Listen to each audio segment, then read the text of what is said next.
Astaghfirullah. Assalamualaikum warahmatullahi wabarakatuh.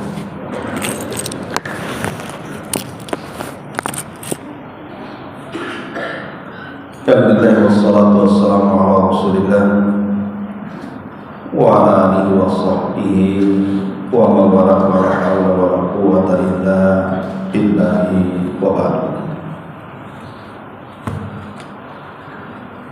Alhamdulillah, di pagi ini kembali kita bisa melaksanakan kewajiban Allah, sholat subuh berjamaah, dan kita lanjutkan kajian kita membahas tafsir singkat dari surah Al-Baqarah, dan kita masuk pada ayat 159.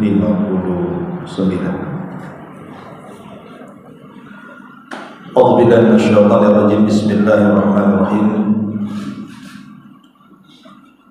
Innal ladzina yaktumuna ma anzalna minal bayyinati wal huda min ba'di ma bayyanahu lin-nasi fil kitab ulaika yal'anuhumullahu wa yal'anuhumul la'in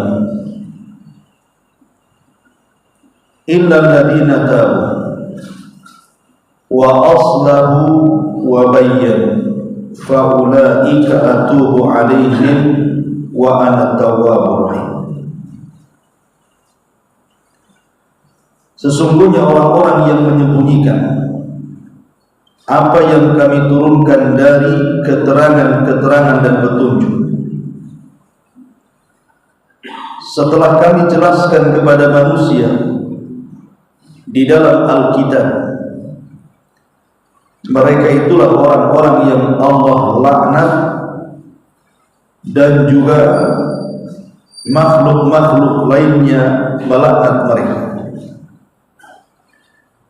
kecuali orang-orang yang bertobat kemudian memperbaiki dirinya dan menjelaskan apa yang disembunyikan dari pengetahuannya, maka mereka lah orang-orang yang aku terima tobatnya, dan sesungguhnya kami zat yang maha penerima tobat lagi maha pengasih. Ma'asyiral muslimin wal muslimat rahimani wa rahimakumullah. Ayat ini ayat yang menjelaskan tentang sifat daripada orang-orang kafir, khususnya orang-orang Yahudi. Karena saya katakan dari awal ketika membahas surah Al-Baqarah, kita tahu surah Al-Baqarah ini hampir secara keseluruhan ayat-ayatnya adalah madani, turun setelah hijrah. Kalau ayat-ayat Makki itu artinya turun sebelum hijrah. Sehingga musuh yang dihadapi Nabi SAW di Madinah dengan di Mekah itu berbeda jauh. Kalau di Mekah memang orang-orang kafir Quraisy yang tidak punya pengetahuan sama sekali. Tapi kalau di Madinah itu Rasul berhadapan dengan Yahudi, dan Yahudi itu banyak pengetahuan mereka karena turun kepada mereka kitab Taurat, dan ada sebagian kecil dari Nasrani. Tapi ayat ini ditujukan kepada orang-orang Yahudi. Allah Subhanahu wa taala mengatakan innal ladzina yaktumuna ma anzalna. Sesungguhnya orang-orang Yahudi, mereka adalah orang-orang yang menyembunyikan apa yang kami turunkan minal bayyinati wal huda, dari keterangan-keterangan dan petunjuk, min ba'di ma bayyanahu lin-nasi fil kitab, setelah kami jelaskan kepada manusia di dalam Alkitab. Alkitab di sini maksudnya adalah ditujukan kepada jenis kitab, berarti mencakup Taurat, Zabur, Injil dan juga Al-Quran. Seolah-olah Allah ingin katakan kepada kita dalam ayat ini menceritakan tentang kelakuan orang-orang Yahudi, bahwa di dalam kitab Taurat, Zabur ataupun Injil sudah dijelaskan di dalam kitab itu akan munculnya seorang nabi di zaman itu. Bahkan nabi yang akan muncul ini dinanti-nanti begitu lama oleh orang-orang Yahudi yang ada di kota Madinah. Berabad-abad mereka tinggal di Madinah walaupun di atas kefakiran mereka. Karena kita tahu Yahudi itu bukan pusat perekonomian. Di zaman itu pusat perekonomian ada di Syam. Tapi mereka siap susah, payah, lelah, letih berada di negeri yang gersang, yang hanya ditumbuhi pokok-pokok kurma dan yang sejenisnya.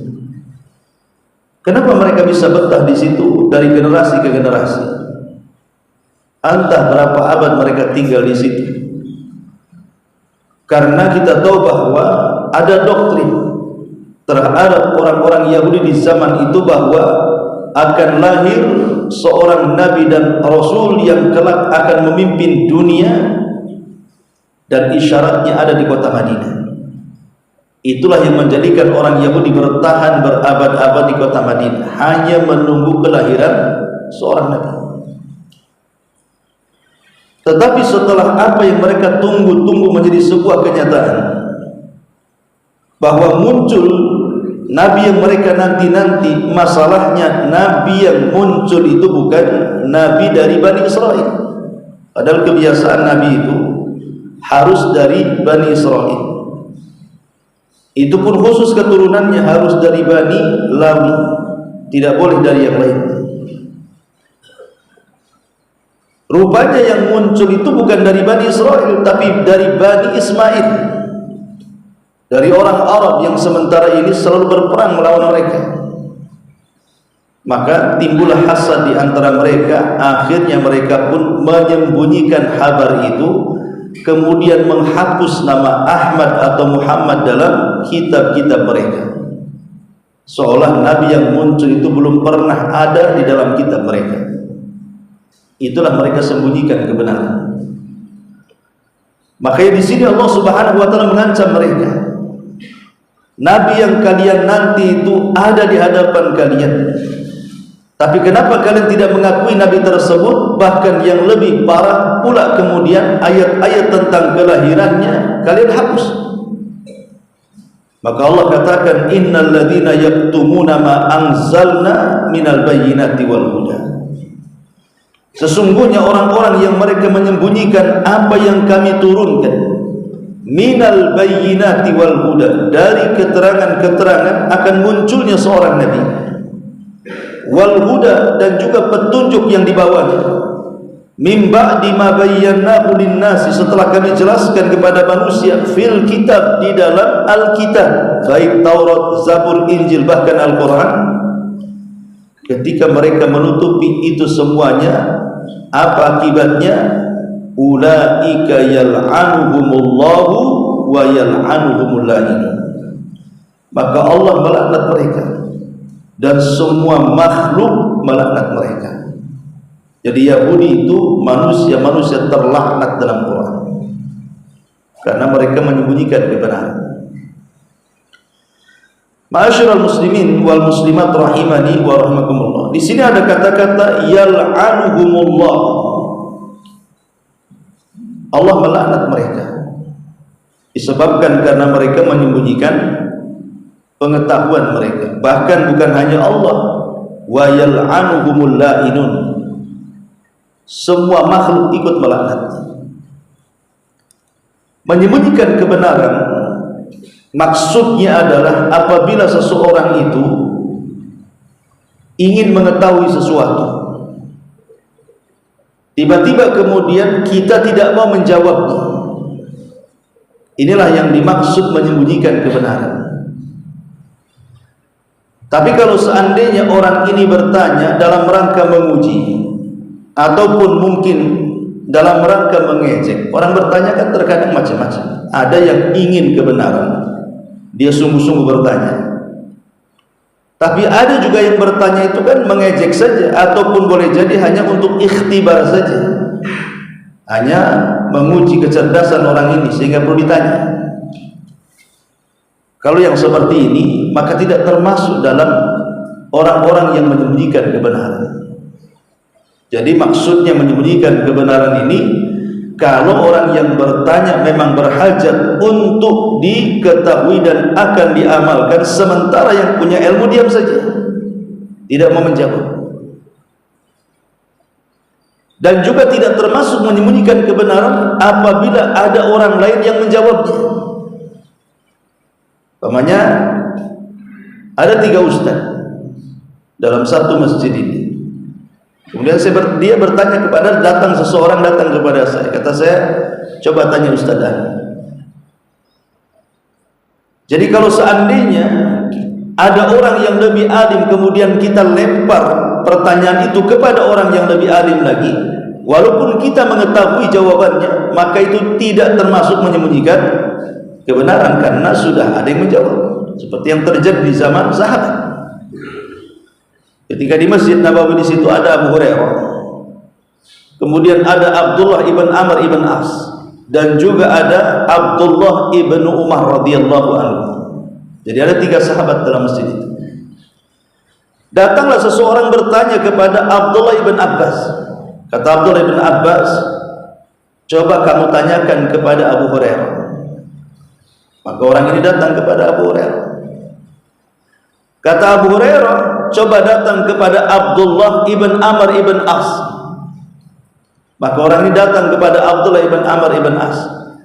Kemudian kata Abdullah ibn Amr ibn As, coba kamu bertanya kepada Abdullah ibn Abbas. Kasihan yang bertanya, jadi lempar kan gitu. Terakhir kemudian dijawab oleh Abu Hurairah. Pertanyaan itu dijawab oleh Abu Hurairah radhiyallahu anhu. Setelah dijawab mungkin dia kurang puas. Dia bertanya kepada Abdullah ibn Amr ibn As dan mengatakan, kata Abdullah ibn Amr ibn As, jawabanku sama dengan jawaban Abu Hurairah. Kemudian orang ini tidak puas juga, datang kepada Abdullah ibn Abbas. Kata Abdullah ibn Abbas, jawabanku sama dengan apa yang dikatakan Abu Hurairah. Sebenarnya Abdullah ibn Amr ibn As atau Abdullah ibn Umar radhiyallahu anhum ini mampu menjawabkan, tapi setelah terwakili dengan jawaban Abu Hurairah, mereka tidak perlu jawab lagi. Apa dikatakan menyembunyikan kebenaran? Tidak, karena sudah dijawab. Jadi kalau gambarannya seperti ini tidak ada masalah. Dan itu salah satu bentuk ketawaduan para ulama di zaman itu.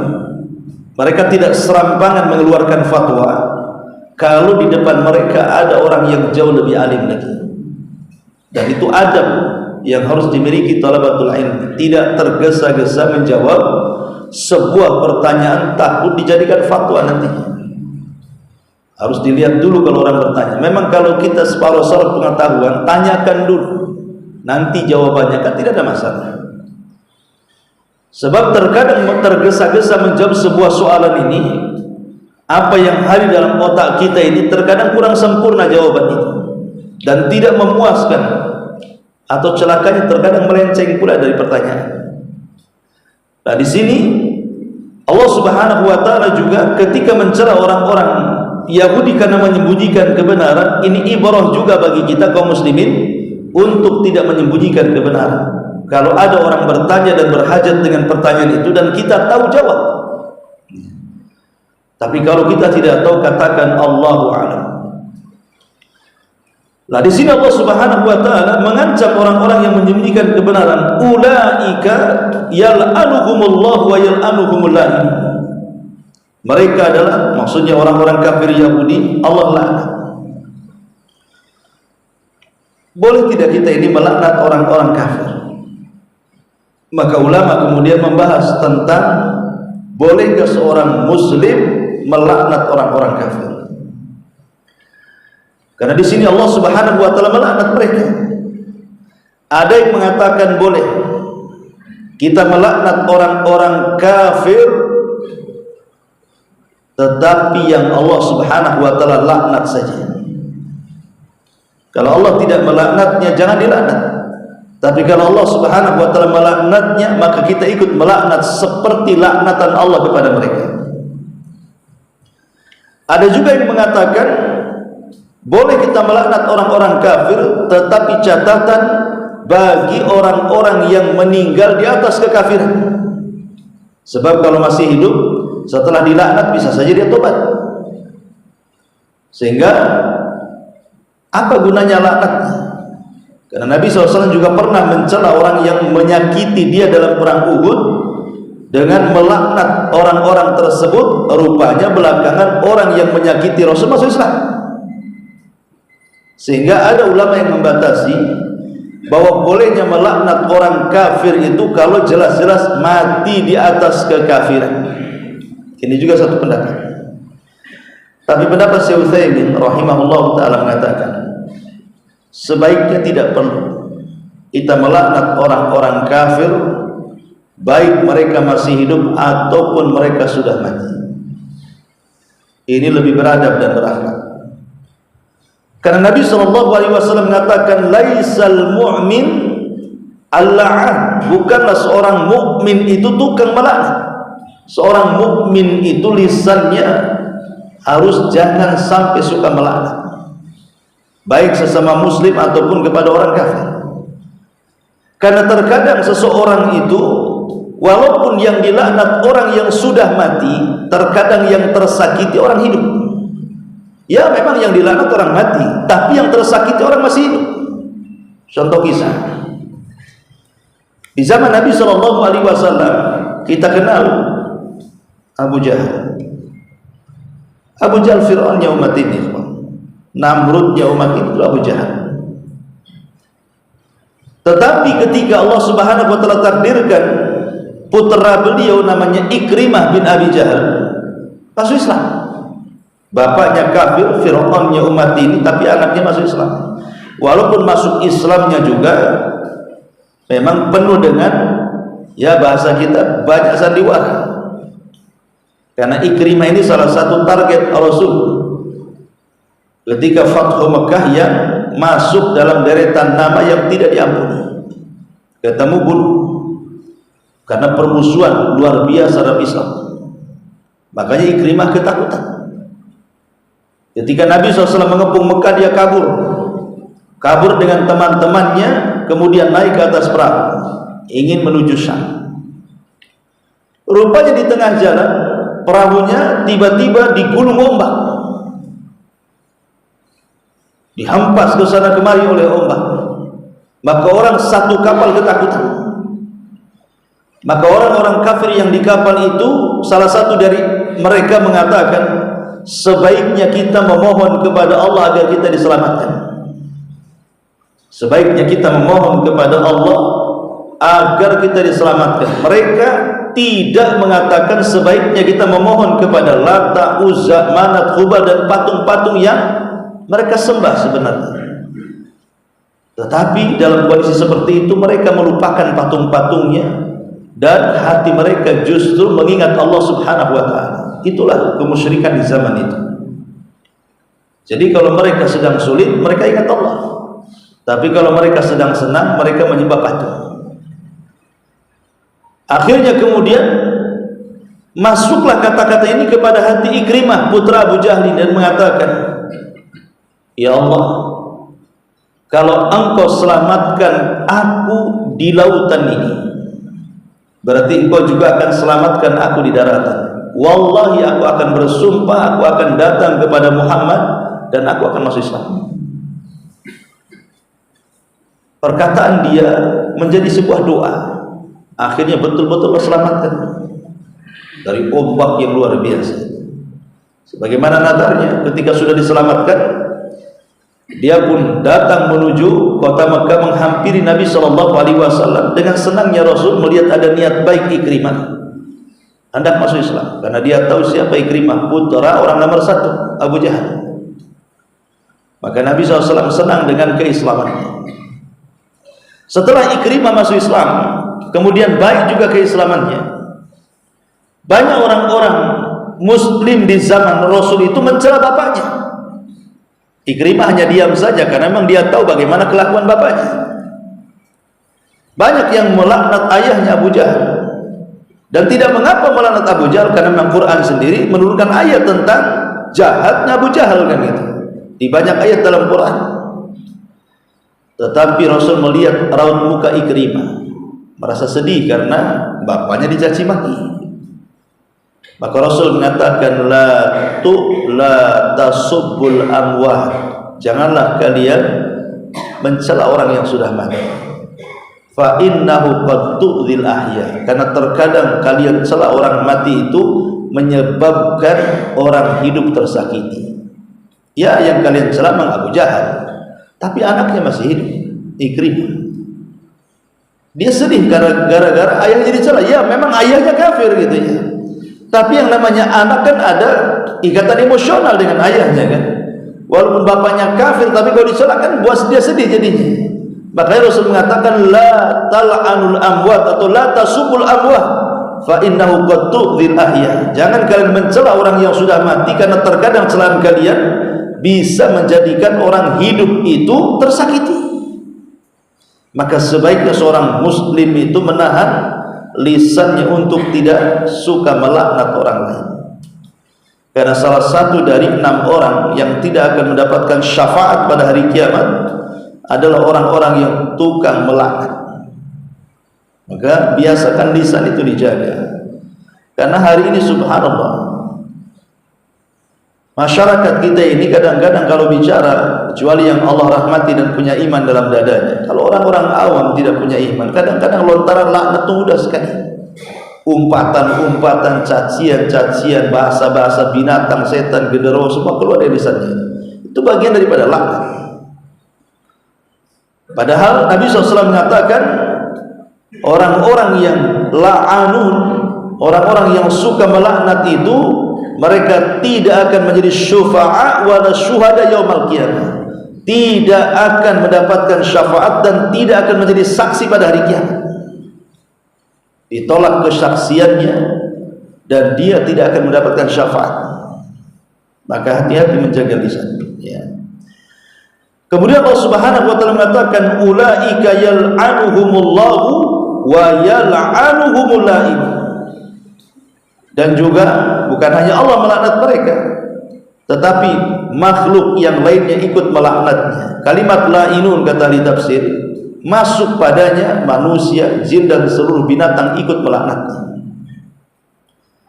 Adapun laknatnya binatang-binatang karena disebabkan maksiat yang dilakukan manusia, akhirnya kemudian Allah tahan hujannya. Maka mereka melaknat kita, gara-gara kalian kami tidak dihujani. Maka mereka akan melaknat dengan selaknat-laknatnya, mendoakan buruk kepada kita. Macam mana melaknat binatang? Ya dengan bahasa mereka kita tidak tahu. Tapi yang jelas ahli tafsir mengatakan bahwa apa yang terjadi dengan binatang itu, dengan tidaknya turunnya hujan atau yang semacamnya, itu karena dosa-dosa yang dilakukan kita. Maka sebab itulah mereka melaknat kita. Atau yang dimaksud di sini ya manusia-manusia, malaikat-malaikat dan jin ikut melaknat apa yang Allah Subhanahu wa taala. Karena malaikat itu dia akan mengikuti apa yang Allah arahkan. Kalau Allah cinta dengan si fulan, maka malaikat ikut cinta dengan si fulan. Kalau Allah benci dengan si fulan, maka malaikat juga ikut membenci si fulan. Begitulah sifat malaikat. Apa yang Allah benci ikut benci, apa yang Allah cinta ikut mencintainya. Sebagaimana hadis yang ma'ruf, Nabi SAW mengatakan innallaha idza abghadha rajulan, Allah itu kalau membenci seseorang, nadahu Jibril, maka dia akan panggil Jibril. Kemudian Allah akan katakan, ya Jibril, inni ubghidu fulanan fa'abghidu, aku sangat membenci si fulan, kau harus juga benci dengan si fulan. Maka Jibril pun menanamkan kebencian kepada orang yang Allah benci. Kemudian Jibril akan mengatakan di hadapan para malaikat yang lainnya, ya malaikatallah, innallaha abghadha fulanan fa'abghiduhu. Wahai malaikat-malaikat Allah, dimanapun kalian berada, Allah sudah membenci si fulan, maka kalian harus ikut membenci orang yang Allah benci. Maka semua malaikat ikut membencinya. Itulah sifat malaikat. Apapun yang Allah benci, ikut benci. Apa yang Allah cinta, ikut dicintai. Ketika Allah Subhanahu wa ta'ala melaknat orang-orang seperti ini, maka malaikat pun ikut melaknatnya. Maka hati-hati orang-orang yang Nabi sallallahu alaihi wasallam atau yang Allah katakan mereka orang-orang terlaknat. Ada sebuah hadis yang bagus sekali. Hadis ini memang diperbincangkan tentang sahih dan tidak. Tapi sebagian ulama mengatakan hadisnya hasan. Nabi mengatakan dalam sebuah hadis dari Anas bin Malik radhiyallahu anhu dan juga dari Abi Hurairah radhiyallahu anhu dalam kitabnya Al-Mu'jam Al-Kabir di Tabrani. Nabi mengatakan la'anallahu sab'atan min khalqihi min fawqi sab'i samawat wa raddada al-la'nata ala wahidin minhum thalathan wa la'ana kulla wahidin minhum la'natan takfih. Kata Nabi SAW, Allah melaknat 7 manusia yang merupakan makhluknya dari atas 7 lapis langit di atas sana. Yang satu Allah ulang-ulang, Nabi sallallahu alaihi wasallam mengulang-ulang 3 kali, dan yang lainnya cukup 1 kali laknatan. Adapun yang diulang-ulang 3 kali, kata Nabi sallallahu alaihi wasallam, mal'unun man amila amala qaumi Lut. Mal'unun man amila amala qaumi Lut. Mal'unun man amila amala qaumi Lut. Terlaknat orang-orang yang mengamalkan amalan kaum Lut. Terlaknat orang-orang yang mengamalkan amalan kaum Lut, dan terlaknat orang-orang yang mengamalkan amalan kaum Lut. Apa amalan kaum Lut? LGBT, homoseksual, lesbi, dan yang semacamnya. Itulah amalan kaum. Allah, Rasul sallallahu alaihi wasallam melaknat 3 kali kepada mereka. Tapi sayang hari ini laknatan ini tidak didengar oleh mereka kaum LGBT. Padahal mereka kaum yang terlaknat. Ma'asyiral muslimin yang dimuliakan Allah Azza wa Jalla, bahkan kalau kita lihat kayak kemarin 17 Agustus, kemudian lihat kita perlombaan di mana-mana sampai masuk YouTube atau yang semacamnya, masih juga ada perlombaan laki-laki menggunakan pakaian perempuan. Gimana ceritanya hari kemerdekaan kok dihiasi dengan acara-acara seperti itu? Apa tidak ada yang lebih manfaat lagi yang tidak bertentangan dengan Islam? Masa laki-laki dia dari perempuan? Akalnya di mana kan itu? Itu ya memang kita katakan itu main-main. Tapi agama tidak bisa dibuat main-main. Agama itu harus serius. Bercanda-bercanda, tapi jangan kemudian sampai menyelisih agama. Jangan pula kemudian hari kemerdekaan yang merupakan nikmat terbesar bagi bangsa kita ini dinodai dengan acara-acara atau permainan-permainan yang mengundang laknat Allah Subhanahu wa ta'ala. Ma'asyiral muslimin wal muslimat rahimani wa rahimakumullah. Kemudian kata Nabi SAW, mal'unun man dzabaha li ghairillah. Terlaknat orang-orang yang menyembelih kepada selain Allah Subhanahu wa ta'ala. Mal'unun man ata syai'an minal bahimah. Terlaknat orang-orang yang mereka berzina dengan binatang. Mungkin di zaman Nabi SAW tidak ada orang yang seperti ini, melakukan perzinahan dengan binatang.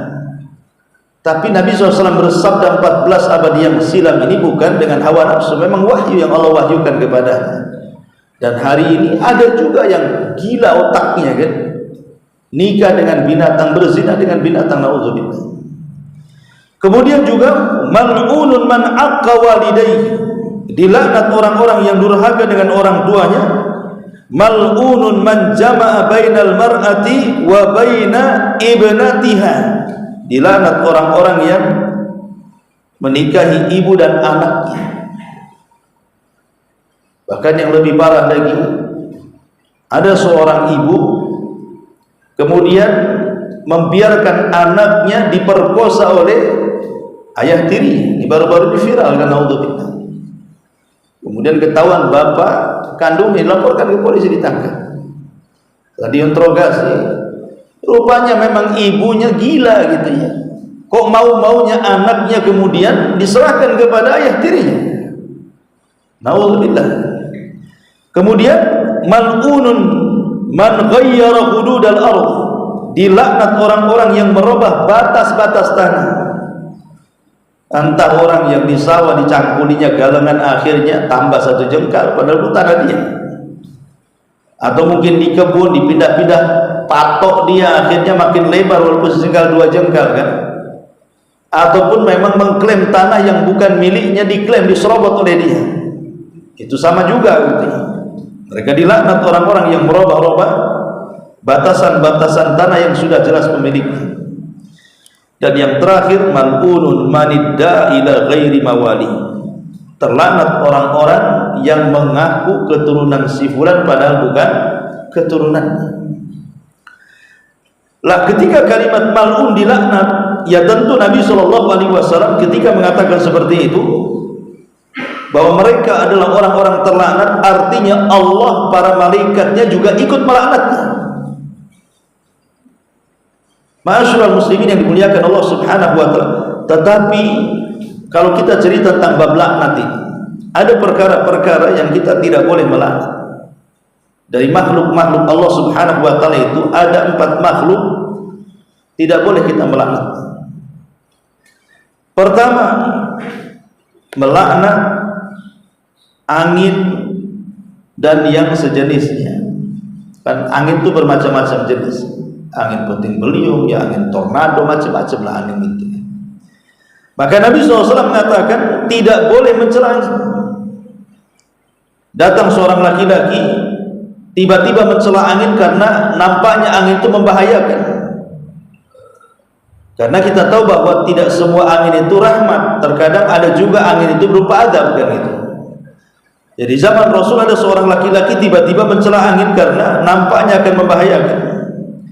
Maka Nabi SAW mengatakan, la tal'anuha fa innaha ma'murah, wa innahu man la'ana syai'an laisa law bi ahlin raja'atil la'natu alaihi. Jangan kau cela angin, karena angin itu ada yang memerintahkannya. Siapa? Allah yang memerintahkannya. Karena barang siapa yang melaknat sesuatu dan dia tidak berwenang untuk melaknatnya, nanti laknat itu akan kembali kepada orang yang melaknatnya. Maka jangan pernah mencela angin. Ini juga larangan. Kemudian yang kedua, tidak boleh mencela hewan. Tidak boleh mencela hewan di zaman Rasul. Ketika Nabi SAW sedang safar, ada seorang wanita dari kalangan Ansar menaiki untanya, tapi entah kenapa untanya itu malas jalan. Naik tapi tak mau jalan. Kemudian dipukul-pukul unta itu sembari dilaknat sama wanita ini. Maka Nabi SAW mengatakan kepada wanita ini, khudhu ma'alaiha wada'uha fa innaha mal'unah. Sebaiknya kau turun dari unta itu, ambil barang-barangmu, kau cari unta yang lain, karena unta itu sudah terlaknat. Kenapa unta itu terlaknat? Karena engkau yang melaknatnya, akhirnya diterlaknat dia. Dari sini Nabi SAW mengatakan jangan mencela binatang, karena kalau kita mencela binatang dengan laknat, akhirnya binatang itu terlaknat. Dan kalau kita masih memakainya, menggunakan binatang itu, berarti tidak membawa berkah lagi, karena kita sudah mendoakan keburukan kepada dia. Maka jangan pernah mencoba melaknat binatang apapun. Jangan pernah melaknat. Kemudian juga yang ketiga, tidak boleh melaknat orang-orang yang bermaksiat. Walaupun mereka bermaksiat, jangan dilaknat, tapi doakanlah supaya mereka mendapatkan ampunan dan hidayah. Karena di zaman Nabi SAW ada seorang sahabat yang tukang mabuk, kemudian ketangkap, dipukul, didera selama sebanyak 40 kali cambukan. Kemudian habis itu dilepas, ketahuan mabuk lagi, ditangkap lagi, kena dera lagi 40 kali cambukan. Berkali-kali seperti itu. Jengkel para sahabat, asik dia terus. Ketika kemudian para sahabat sudah jengkel, dia lagi, mulailah lisan para sahabat melaknat dia. Karena sudah jengkelnya para sahabat kan itu. Ketangkap, dihukum, dilepas, ketangkap lagi, dihukum, dilepas, ketangkap lagi, sampai berkali-kali. Jadi mungkin kesabaran para sahabat diuji, akhirnya kemudian mereka pun tidak sabar lagi, akhirnya melaknat wanita ini, melaknat laki-laki yang mabuk ini, dan mengatakan akhzahullah, semoga Allah merendahkan dia, semoga Allah menghina dia, ya. Maka Nabi SAW mengatakan la takunu awna syaitan ala akhikum, jangan kalian menjadi penolong-penolong setan bagi saudara kalian. Walakin qulu Allahumma ighfir lahu warhamhu, tapi katakan oleh kalian, ampuni dosanya, rahmatilah dia ya Allah supaya mendapatkan hidayah. Jadi kalau ada saudara kita bermaksiat kepada Allah Subhanahu wa taala, tetap kita tidak boleh melaknatnya. Tapi kita katakan ya Allah ampuni dosanya, ya Allah rahmati dia supaya mendapatkan hidayah. Ini yang harus kita ucapkan, karena di zaman Bani Israel dahulu ada dua orang yang bersaudara. Yang satu melaknat saudaranya karena saudaranya di atas kemaksiatan sementara dia di atas ibadah. Seolah-olah dia lebih hebat, lebih bersih dibandingkan saudaranya bergelimang dengan kemaksiatan. Sampai akhirnya dia at-ta'ali Allah. At-ta'ali Allah itu mengungguli Allah Subhanahu wa taala dengan mengatakan illam tatub fa innallaha la yaghfirullah fa illam tatub, kalau engkau tidak bertobat la yaghfirullahu lak aw la yunjika minan nar, Allah tidak akan mengampuni dosamu dan engkau tidak akan pernah dikeluarkan dari neraka. Kalimat ini at-ta'ali Allah, melampaui batas takdir Allah namanya. Kenapa dia mengatakan dia tidak akan keluar dari neraka? Mati aja belum. Kemudian dikatakan bahwa dia tidak akan bertobat, siapa bilang? Karena orang masih hidup itu ada kemungkinan. Sak bejat-bejat apapun orang itu, kalau masih hidup masih ada kemungkinan tobat, gitu maksudnya. Dan itu banyak kan gitu. Banyak orang-orang yang kemudian sudah di atas puncak maksiat, akhirnya sadar, tobat dia. Siapa yang tahu hidayah itu? Semua milik Allah Subhanahu wa taala. Makanya dalam kondisi hidup itu kita tidak bisa melaknat. Yang harusnya yang kita harus doakan supaya dia dapat hidayah dan dapat rahmat Allah Subhanahu wa taala. Dan yang keempat tentu melaknat seorang muslim. Seorang muslim tidak boleh dilaknat dan tidak boleh seorang muslim suka mencela. Kata Rasul, laisal mu'min bit-ta'ani wal la'an wal fahish wal badi. Seorang mukmin tidak pantas untuk melaknat, tidak pantas untuk mencela, tidak pantas untuk mengeluarkan kalimat-kalimat kotor, dan tidak pantas mengeluarkan kalimat-kalimat kasar. Lihat bagaimana indahnya Islam. Kalau mengikuti hadis ini maka enak kita ini mendengar ucapan seorang muslim, karena Rasul tidak pernah mengajarkan kekasaran, laknat, cacian, makian, merendahkan dan yang semacamnya. Nah di sini Allah Subhanahu wa taala mengatakan illal ladzina tabu wa aslahu wa bayyanu fa ulaika atubu alaihim wa ana tawwabur rahim. Kecuali orang-orang yang bertobat. Maksudnya tobat dari apa? Tobat dari menyembunyikan kebenaran. Wa aslahu, dan dia ingin memperbaiki kesalahannya. Karena ketika kita menyembunyikan kebenaran, secara otomatis berarti hak-hak orang lain terabaikan. Orang itu ingin datang ke kita ini kan yang punya pengetahuan, karena memang betul-betul ingin bertanya, ingin mengamalkan, ingin jadi orang baik. Tiba-tiba kita tidak menjawabnya, berarti kita mengabaikan hak orang. Makanya Allah mengatakan wa aslahu, dan dia berusaha untuk memperbaiki kesalahannya karena mengabaikan hak orang lain. Wa bayyanu, dan menjelaskan yang tadinya ditutupi dan dijelaskan sekarang. Maka kalau sudah bertobat tiga perkara ini, dia berusaha untuk tobat, kemudian memperbaiki diri karena sudah mengabaikan hak orang, kemudian menjelaskan apa yang disembunyikan dia, faulaika atubu alaihim, mereka lah orang-orang yang aku terima tobatnya. Wa ana tawwabur rahim, dan aku atau sungguhnya kami, kata Allah, zat yang maha tawwab. Tawwab ini syabul mubalagh, artinya terus dan senantiasa membuka tobat hamba-hambanya. Tidak pernah Allah tutup. Kapanpun kita bertobat, Allah pasti akan menerimanya. Dan dia Ar-Rahim, dia adalah zat yang maha pengasih bagi orang-orang yang beriman. Wallahu a'lam. Inilah di antara penjelasan dan tafsir dan manfaatnya. Subhanallahi wa bihamdika, asyhadu an la ilaha illa anta, astaghfiruka.